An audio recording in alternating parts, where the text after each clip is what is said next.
Sa oras nito po ay tayo po ay mag-aaral po ng salita ng Diyos at samahan niyo po kapo at sama-sama po tayong mag-aral ng salita ng Diyos. Gaya ng ating team, ang ating team po sa ating monthly team po natin, ang sabi nga po doon, a loving hope.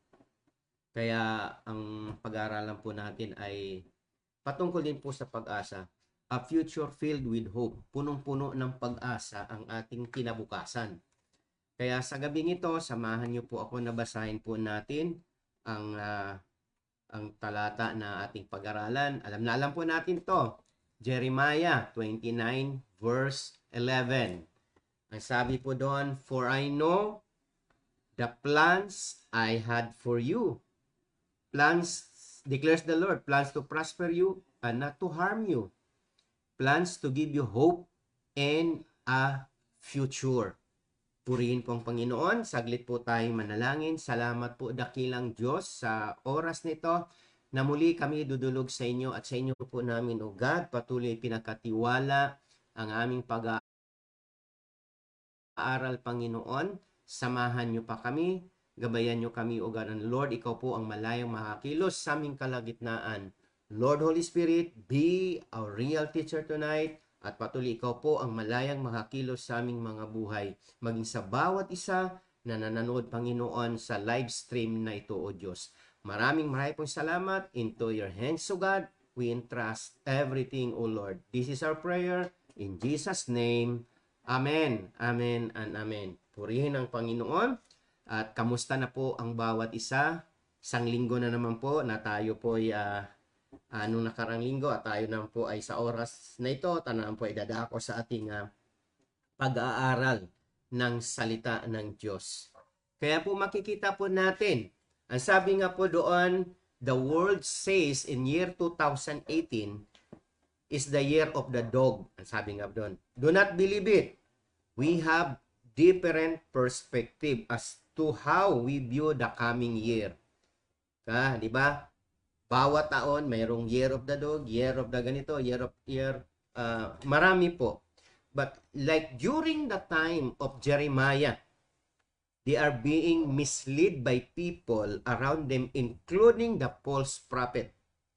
The prophet of God warned them not to believe in them. Instead, he says that God will fulfill His promise. Okay. Ang promise ng Panginoon, ang nakasulat sa kanyang salita, sa Biblia, lahat po ay tutuparin ng ating Panginoon. Personally, may mga pangako ang Lord, pwede natin i-claim mo yan.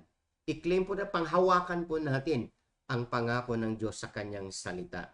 Jeremiah 29 verse 10, yung previous verse po, ang sabi doon, the Lord proclaims, when Babylon's 70 years are up, I will come and fulfill my gracious promise to bring you back to this place. Alam niyo po ba, bakit pinahilagan ng Panginoon? Because of their sins. Sa katigasan ng ulo ng mga Israelites, pinayagan ng Lord na sila'y malupig at sila po'y ma-exile, sila'y mabihag sa mga Babylonians. At within 70 years ng kanilang pagkagiging slave, ng kanilang pagkabihag po sa mga dayuhan, makita po natin na ang sabi nga po doon ay pangako ng Diyos. Ang sabi ng Lord, ng Panginoon, pagkatapos ng 70 years ng inyong exile, titipunin ko kayo muli at ibabalik ko po kayo sa lupang inyong pinanggalingan, which is ng Israel. Okay? Kaya pangako ng Diyos eh. Kaya makikita po natin, ang sabi nga ng Lord, for I know the plans I had for you. Ang sabi nga ng Romans chapter 5 verse 3, but not only that, we even take pride in our problems because we know that troubles produces endurance, and endurance produces character, and character produces hope. This hope does not put us to shame. Yan. Bakit? Because the love of God has been poured out into our hearts through the Holy Spirit who has given to us. Alam niyo po, itong kalagayan ng mga Israelites na ito, nakakalungkot para sa kanila. Nakakaya para sa kanila. Sila po yung nalupig, sila nagiging exile, sila po yung nagiging bihag, nagiging slave po sila ng mga sumasakop sa kanila, ang mga Babylonians. But makikita po natin dito, ang sabi nga doon, hindi lang po, ang sabi nga doon, hindi dapat daw po tayo, anong sabi doon, this hope, may pag-asa pa, this hope does not put us to shame. Kasi may pangako din po ang Panginoon. Sa verse 11, ang sabi nga po doon, tutugunin ng Panginoon. Alam ng Diyos ang plano niya. Pinayagan ng Diyos na mabiyag sila, pero sa kabilang dako nito, mayroon pong magandang plano ang Panginoon sa mga Israelites na ito.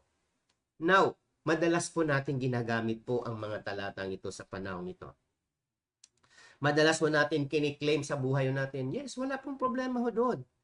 In fact, ang salita ng Diyos ay para sa lahat.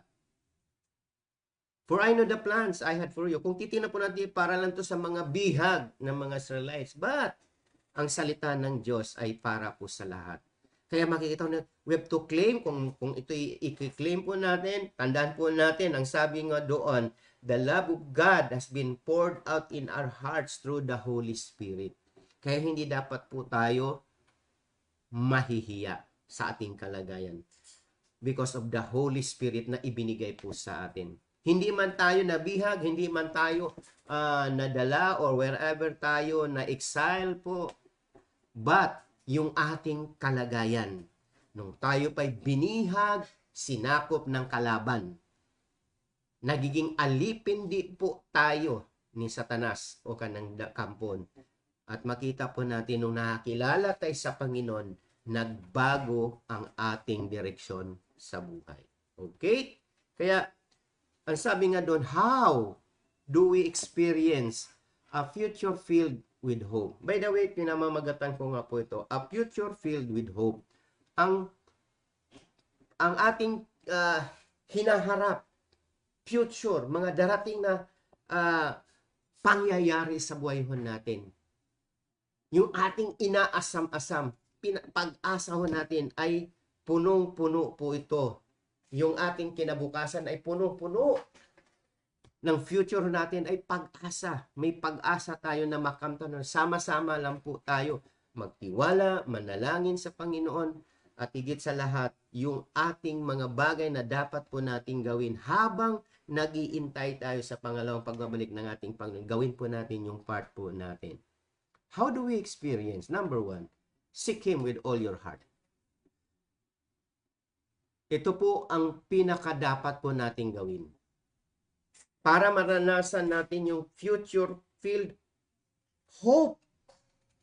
Paano natin maranasan? How do we experience a future filled with hope? Number 1, seek Him with all your heart. Seek God's face with an open mind, knowing that your journey with God involves being transformed by the renewing of your mind. Renewing of your mind. Kaya makikita po natin, ang sabi nga po doon sa Romans chapter 12, verse 2, do not be conformed or don't be conformed to the pattern of this world, but be transformed by the renewing of your mind so that you can figure out what God's will is, what is good and pleasing and mature. Kaya dito natin makikita na hindi na tayo makiayon sa pattern ng mundong ito. Magulo ang mundo at tandaan po natin at alam naman po natin kung sino ang may hawak sa mundo sa panahon ho natin ngayon, ang kalaban ng Diyos. But praise God, may pagkakataon tayo na kahit nandito pa tayo dito sa magulong mundong ito, mamuhay tayo ng ayon sa kalooban ng Panginoon. Kaya sabi ng Lord, do not conform to the pattern of this world. For us to experience the future-filled hope, number 1, kailangan natin, isik natin ang Panginoon. At sa pamagitan nating pag-seek sa Lord, hindi dapat tayo makiayon sa pattern sa kanilang mga ginagawa. Pastor, paano po tayo hindi makaanon sa mga, nandito pa tayo sa mundo to. Yes, walang problema. Nandito pa naman talaga tayo eh. But, makisama tayo sa kanila para ipakilala si Jesus, ipakilala natin ang ating Panginoon na siyang tagapagligtas, siya lamang ang tanging makapagligtas ng isang kaluluwa, but huwag po tayong makisama sa kanila. Mahal ng Diyos ang bawat sa atin. Mahal ng Diyos ang mga kasalanan. Gaya natin, minahal tayo ng Diyos, nakakilala tayo sa Panginoon. At nung tinanggap natin siya, naranasan natin yung iba yung pagkilos ng Panginoon sa ating mga buhay at nawala na po yung pattern ng Panginoon, pattern ng mundo sa buhay natin. Hindi na tayo nakiayon sa kanila dahil alam po natin hindi ito ang nais ng Panginoon. Hindi ito ang pamumuhay na nais ng Panginoon makita sa bawat isa sa atin na ating ginagawa. Kaya po makikita ho natin, do not cling to the old ways. Paano ba? Do not be conformed to the pattern of this world. Ibig sabihin, do not cling to old ways as you step into a new year or year 2022, kung ano yung mga dati natin, iwanan mo na, tapos na ho yun. Ngunit kung ang sabi nga doon, kung gusto natin magbago at marami pang maa-achieve tayo this year, kung hindi nagtagumpay yung ating plano next year, do not cling to the old ways. Kasi marami po tayong plano. Pero, same pattern pa rin, same pa rin formula, yun pa rin ginagawa ho natin. And you expect, ang sabi noon, sandali. Okay. And you expect na ganun pa rin ang magiging result. No. Kung gusto natin magbago at maging maayos at maiba ang result at yun po yung ating ine-expect, baguhin ho natin yung sistema, baguhin ho natin yung mga plano ho natin, yung mga ways kung paano natin maa-achieve yung mga bagay na ginagawa po natin. Okay? Kaya ang sabi po doon sa Romans chapter 12 verse 1, so brothers and sisters, because of God's mercy, I encourage you to present your bodies as a living sacrifice that is holy and pleasing to God. This is your priestly service. Kaya, unang hakbang na tayo po ay makamta natin yung future-filled hope ay yung ating mga inaasam-asam sa darating ng panahon. Tandaan po natin, we have to seek God or seek Him with all your heart. Gawin po natin yung mga bagay na nais pinapagawa sa atin ng ating Panginoon. Ang sabi nga doon, basahin ko lang po itong sa Jeremiah 29 verse 10.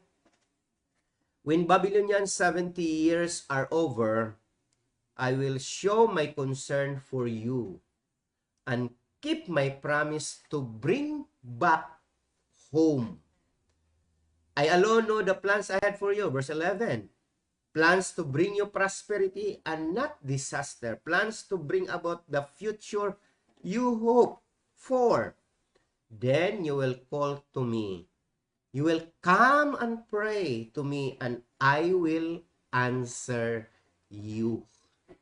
Ito po yung maganda, yung pangako ni Lord eh.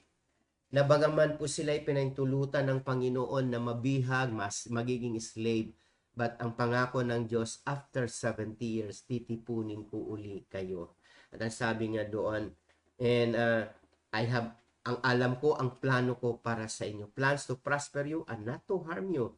At kapag ikaw ay tumawag sa akin, ang sabi ng verse 12, then you will call to me, you will come and pray to me, and I will answer you. Ibig sabihin, nalugod, natuwa, nagagalak ang puso ng Diyos dahil kahit nandun sila sa captivity, ginagawa pa rin nila ang tama sa harapan po ng ating Panginoon. And kung makikita po natin yung mga captives na nandun sa Babylonians during that time, marami pong nakakilala sa Panginoon.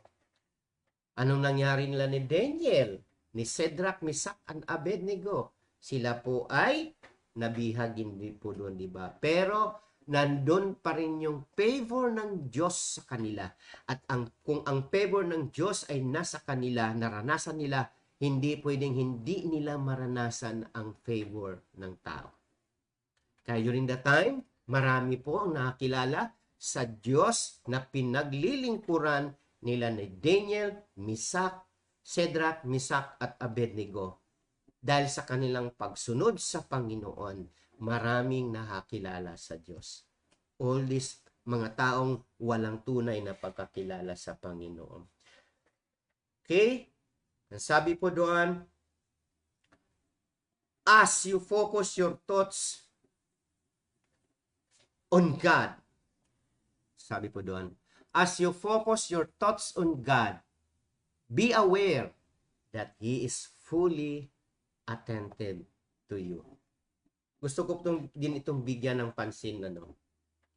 Kapag tayo po ang ating isipan ng mga bagay ay nakafocus ka sa Panginoon, tandaan natin, be aware, na hindi lang ikaw ang nakafocus sa Kanya, but ang Diyos po ay very attentive sa iyo. Okay?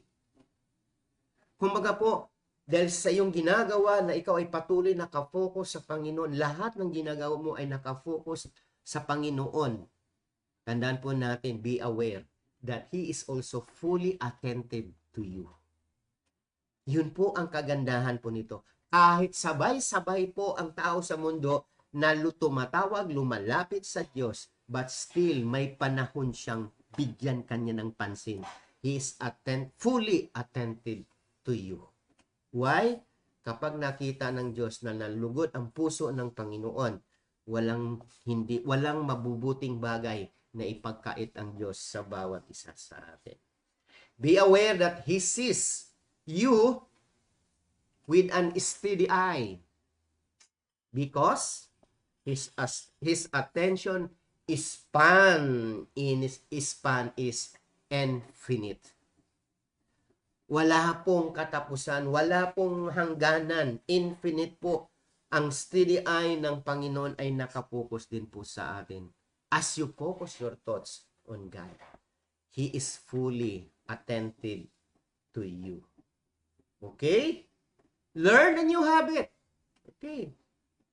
Kaya kung dati po ay sanay ka ng ganito, ang sabi ng Romans 12, do not conform any longer to the pattern of this world. Ibig sabihin, may panibagong bagay na dapat natin gawin. New habit. Ano ba yung mga habit niyan? New lifestyle. Sa paano natin sabihin natin new lifestyle? Kaya nga meron pong ngayon di ba? After ng pandemic, di ba? Yung nagiging normal noon, hindi na yun ngayon. New normal. Okay? Ito na yung new normal, na ito na yung ating dapat gagawin natin. Ito na yung bago nating dapat gawin. O anong ginagawa natin ngayon? Ano na ang normal? Naka-face mask, di ba? Hindi pa rin inaalis, but meron pong sinasabi ang ITF, ang mga nasa DOH na within this year or third quarter o fourth quarter ba this year ay totally wala na rin tayong face mask. Pero sa panahon natin ngayon, new normal, sundin po natin, kaya magkaroon po tayo ng new habit. Kung dati hindi ka wala kang panahon para sa Diyos, ang bagong habit po natin ngayon, early in the morning, spend time with the Lord. Spend with His words. Spend in prayers. Spend in worship to the Lord. Magbigay ka ng panahon para sa Diyos. Kapag inuna natin ang ating Panginoon, tandaan natin, all things work together for good. Kapag inuna natin ng Diyos. Diba? Sabi ng Biblia, Matthew 6 verse 33, seek ye first the kingdom of God and His righteousness, and all these things shall be added unto you. Lahat ng pangangailangan ay pawang karagdagan lamang sa mga bagay na ibibigay ng Diyos kapag inuuna natin ang ating Panginoon. We have to focus on the Lord. Learn a new habit. Ang sabi nga po doon, refresh yourself in the peace of His presence. Kung hindi ka dati sanay na manangan sa presensya ng Panginoon, sanayin na po natin yan. Kasi wala pong ibang pwedeng makapagbigay sa atin ng kapahingahan. Ang sabi nga noon, this peace can be your portion at all times and in every circumstance. Refresh. Mag-refresh tayo sa Panginoon. Pagod ka na ba? Pagod na ba tayo? Hirap na hirap ka na ba? Lumapit ka sa Diyos. Why? May pangako, may paanyaya ang Lord eh. At may pangako siya. Sa kanyang paanyaya, may pangako ang Panginoon. Matthew 11 verse 28, ano sabi ni Lord? Come to me, come to me. Ikaw ka, halika. Ikaw, kayo na nabibigat, nahihirapan, nabibigat ang lubha. Magsiparito kayong lahat sa akin. At kayo'y aking papagpahingahin. You can refresh yourselves in the peace of His presence. Kaya may kaawit eh, in His presence, there is joy, there is peace, and there is blessings. Kaya itong kapayapaan na ito yung magbibigay sa atin ng katatagan na despite sa lahat ng hindi magandang circumstances sa buhay natin na ating kinakaharap, meron pa rin tayong kapayapaan dahil alam natin, kasama natin ang Diyos. Ito ang pag-asa na ating hinaharap po. Learn a new habit. Kaya ang sabi nga po doon, bring your mind back to God for refreshment and renewal. It is only God can bring us or can give us refreshment and renewal of mind, peace of mind. Diyos lang po ang pwedeng magbibigay. Why? He is our burden bearer. Okay? We cannot be weighed down with problems and unresolved issues. Hindi tayo pwedeng ibagsak sa mga bagay o mga problema kapag tayo po ay nasa presensya ng Panginoon. Kahit anong problema, pwede pa rin tayo matutulog. Makakatulog pa rin tayo ng mahimbing. Why? Kasama natin ang Diyos. In the book of John chapter 16 verse 33, ang sabi nga po doon, I've said this before. John 16 verse 33. I said these things to you so that you will have peace in me. In the world you have distress, but be encouraged. I have conquered the world. Before po na pag-aralan po natin to, we are conquerors, di ba? Napagtagumpayan na ng Panginoon. Kapag napagtagumpayan na ng Diyos ang mundo, kasama tayo sa tagumpay. Kapag nakiisa kay Kristo, tayo po'y kasama niya sa parada ng tagumpay. We are more than conquerors. Amen? Kaya po makikita po natin, John 16 verse 33, ito po yung binasa po natin. He has conquered the world and deprived it of power to harm you. Okay? Kaya, kahit anong plano, anong masamang plano na gustong gawin ng kalaban sa buhay natin, God has already overcome, has already conquered. Kaya po, dapat po ang sabi po doon, He has conquered the world and deprived it of power to harm you. In God, we have confident peace. Kaya may kapayapaan po tayo. Kahit anong mangyari sa mundo, kahit tong pandemic na ito, na pagtagumpayan na yan ng Panginoon, all we have to do is to trust Him at sundin natin, ang sabi no, sundin natin ang mga bagay na dapat po nating gawin. Kapag sinabi na mag-face mask ka, mag-face mask ka. Kapag sinabi na mag-facial ka, mag-facial ka kasi kailangan din po nating sumunod. Hindi naman po pwedeng, hindi na ako tatablan yan, covered by the blood of Jesus na ako. Yes, okay po, totoo yun. Pero, maliwanag na sinasabi po na andyan lang ang virus. Kaya po, maging maingat din po tayo. Gawin po natin yung protection para ito ng mga tao. Although talaga naman tayo covered by the blood of Jesus. Pero tandaan natin, marami pong mga mananampalataya. Ulitin ko, marami pong mananampalataya na nagkasakit at nadapuan ng COVID-19 at marami din pong namamatay. Bakit? Ang Diyos naman po ang nakakalam po doon. Kaya makikita ho natin ito, He has already conquered the world. Learn a new habit. Give yourself, ito po yun, last na po to sa learn a new habit. Give yourselves fully to this adventure of increasing attentiveness to His presence. Kung yung unang panahon, ng mga nakaraang taon, nakaraang panahon, wala kang pakialam. Wala kang attention, wala kang sa Diyos. Pero now, sa panahon natin ngayon, naranasan mo ang presensya ng Lord, ang kapayapaan. Give more. Give yourself fully to this adventure of increasing attentiveness to His presence. Lord, kailangan kita. Panginoon, I need you. Lord, I want to stay in your presence, Lord. Alam mo, Panginoon, ang aking mga pangangailangan. Learn to hide. Ang sabi nga doon, learn to hide in the secret of His presence. Even as you carry out your duties in the world, in this world, He is both with us and within us. He is both with us and within us. Because He is your constant companion. There should be lightness to your step that is observable to others.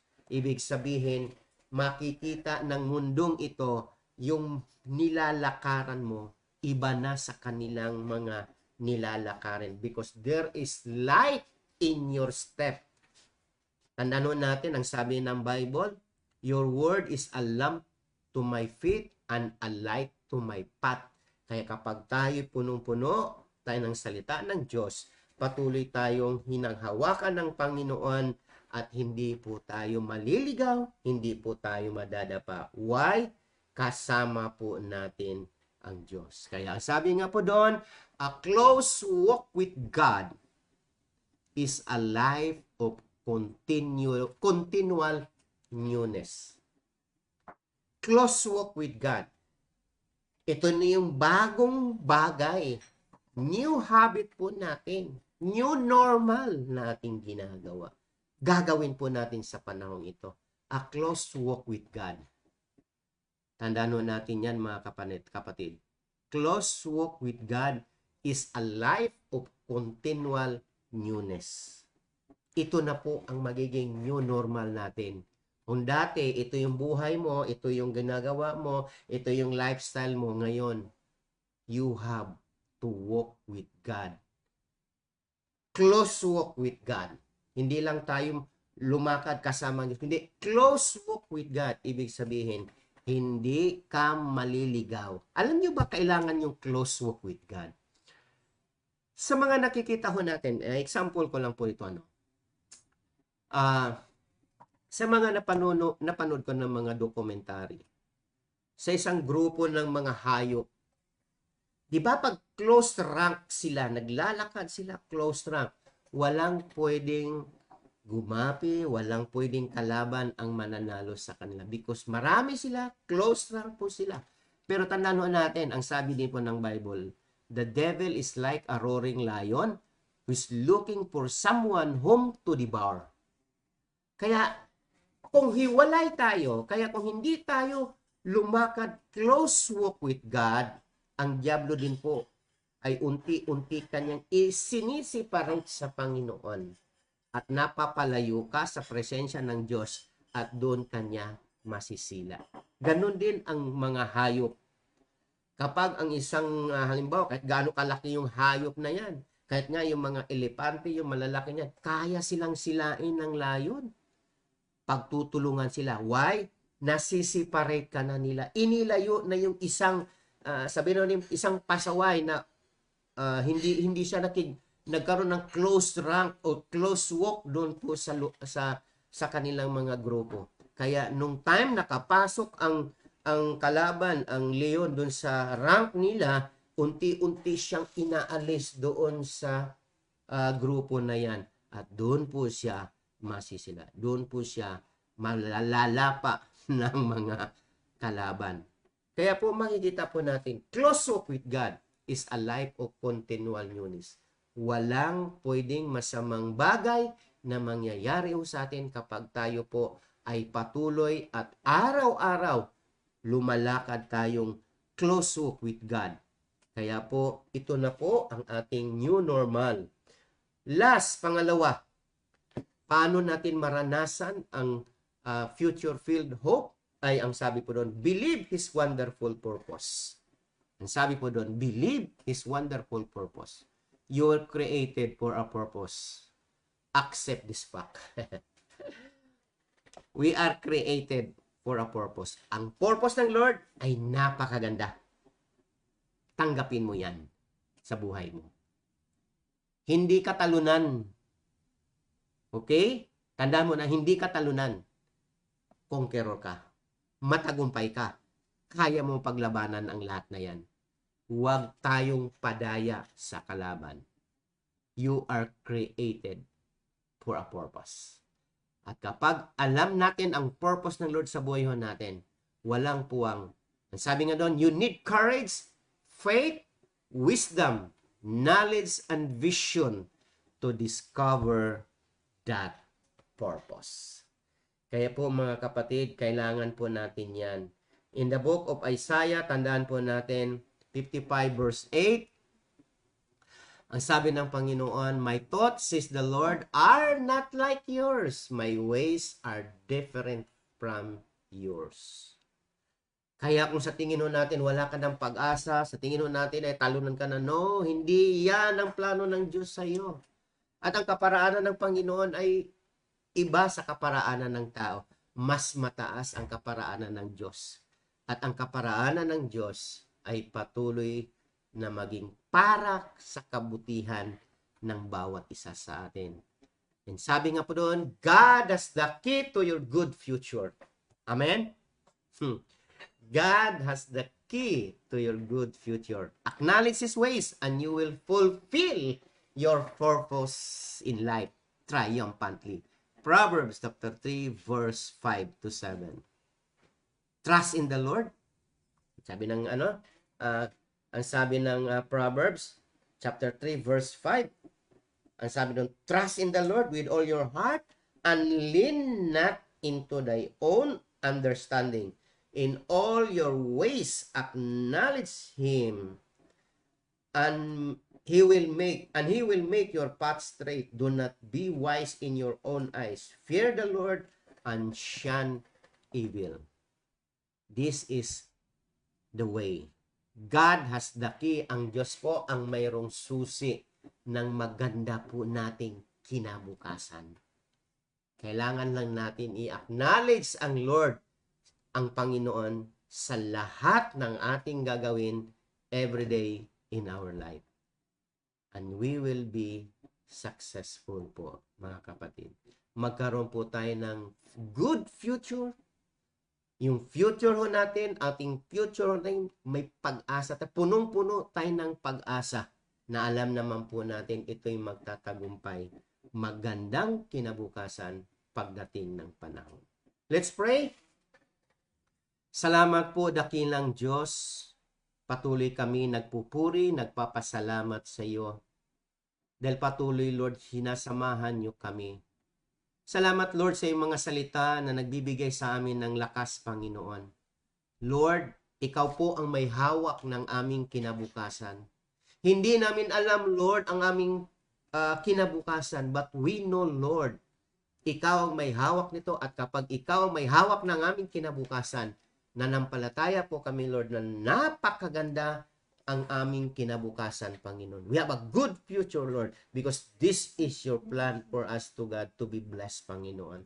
Marami pong salamat, O God. Pagpalain niyo po ang bawat isa.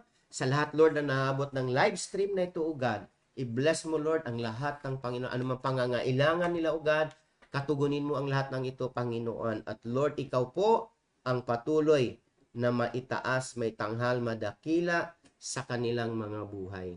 Maraming pong salamat, Panginoon, sa inyo po namin, O God. Patuloy ipinagkatiwala ang lahat ng bagay. We thank you and we magnify you, Lord God. This is our prayer. In Jesus' name, Amen, Amen, and Amen. Maraming pong salamat sa bawat isa, and God bless you more.